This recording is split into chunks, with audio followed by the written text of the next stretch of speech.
안녕하세요. 필라델피아 반도체 지수를 추종하는 ETF가 국내에도 출시가 되었습니다.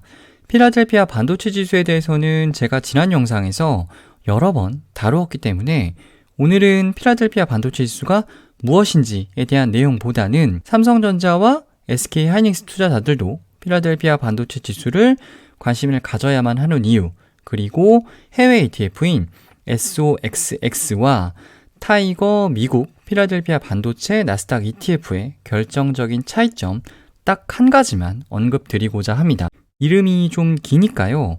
본 영상에서는 타이거 필라델피아 반도체로 칭하도록 하겠습니다. 삼성전자, SK하이닉스가 시가총액의 30%를 차지하고 있는 한국 증시의 특성상 필라델피아 반도체 지수는 국내 투자자들에게 S&P 500만큼이나 익숙한 인덱스이지요. 필라델피아 반도체 지수를 추종하는 SOXX, 그리고 동일한 기초지수를 3배로 추종하는 레버리지 ETF인 XOXL은 서학개미들이 사랑하는 ETF로 오랫동안 자리를 잡고 있습니다. 기초지수의 네임밸류, 한국 사람들의 선호도를 생각을 하면 왜 한국 운용사들이 이 지수를 추종하는 패시브 ETF를 더 빨리 내놓지 못했을까라는 생각은 들지만 저 같은 일반인들은 알 수가 없는 나름의 사정이 있었을 거라고 생각은 합니다. 미래에셋 자산운용의 ETF니까 타이거라는 브랜드를 달고 나왔고요. 이름은 미국 필라델피아 반도체 나스닥 ETF입니다. 이름이 좀 길죠. 환해지를 따로 실시하지 않기 때문에 $1 환율에 노출이 되게 되고요. 총 보수는 0.49%입니다. 참고로 SOXX는 0.46이니까 조금 더 높은 수준이라고 보시면 될 것 같습니다.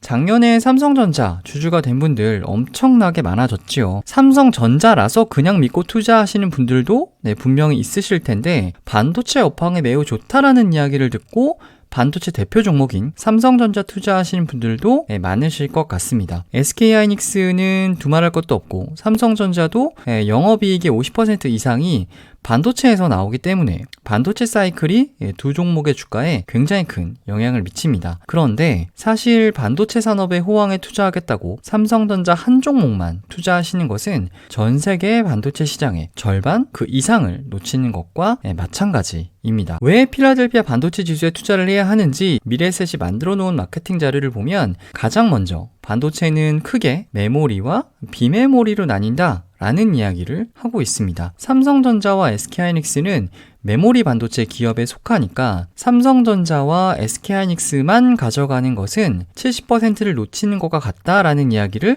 간접적으로 하고 있는 거죠. 실제 반도체는 크게 메모리와 비메모리로 나뉘게 되는데 삼성전자와 SK하이닉스는 메모리 반도체에 속하게 됩니다. 메모리 반도체의 역할은 데이터를 기억을 하는 거죠. 그런데 메모리 반도체보다 훨씬 더 큰 시장이 바로 비메모리 반도체 시장입니다. 바로 비메모리의 기능은 데이터를 처리를 합니다. 남자분들은 아마 잘 아실 텐데요. 대표적인 제품이라면 컴퓨터의 CPU, 그리고 스마트폰의 모바일 AP가 대표적인 비메모리 반도체이고요. D램이 메모리 반도체이겠죠. 삼성전자가 비메모리 반도체를 전혀 만들지 않는 것은 아닌데 전체 매출에서 차지하는 비중이 매우 미미하기 때문에 삼성전자는 이 메모리 반도체 기업으로 보는 게 맞습니다. 그럼 이 70%를 같이 가져가려면 어떻게 해야 할까요?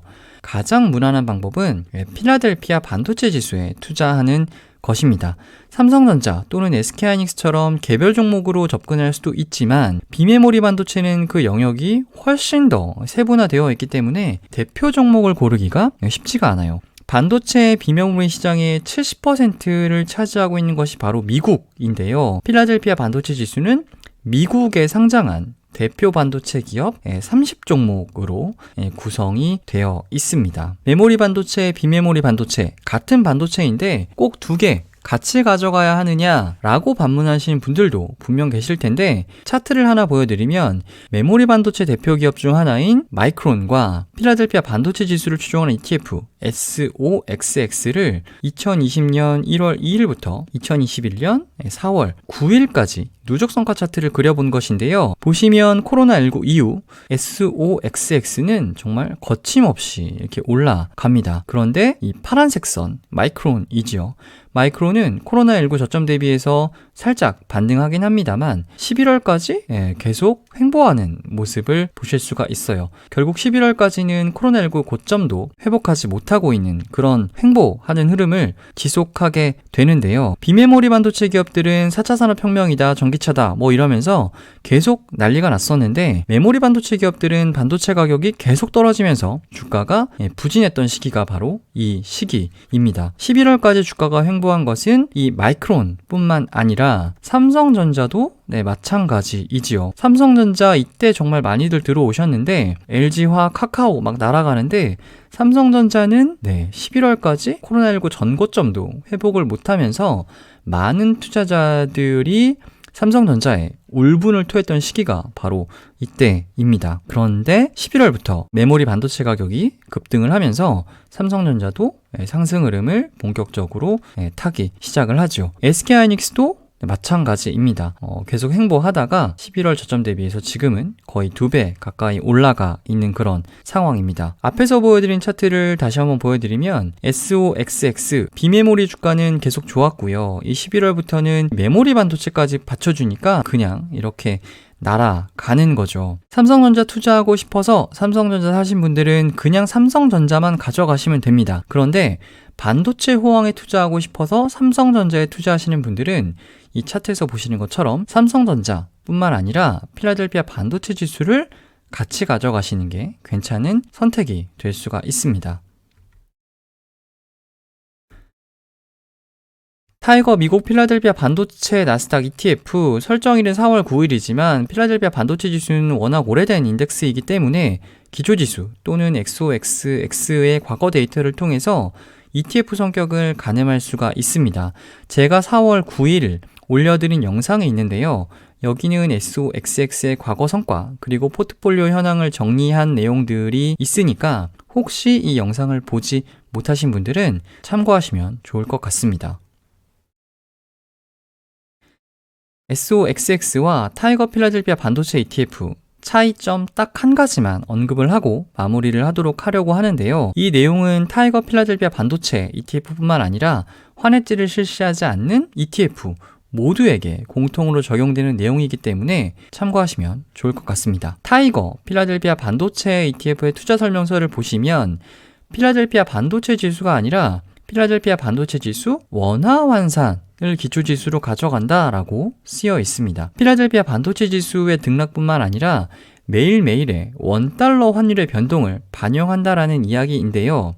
실제 달러화에 대해서 해지를 하지 않는 모든 국내 상장 ETF들도 기초지수를 이렇게 원화 환산으로 가져갑니다. 간단히 말씀드리면 타이거 필라델피아 반도체 ETF는요. 우리 시각으로 새벽이죠. 간밤에 필라델피아 반도체 지수 종가를 일단 반영을 하고요. 그리고 9시 이후에 증시가 열리면 그때부터는 원달러 환율 변동폭만 반영을 하게 됩니다. 말로만 언급을 드리면 이게 무슨 말이야? 라고 헷갈리실 수도 있을 것 같아서 간단하게 예시를 들어드린 건데요.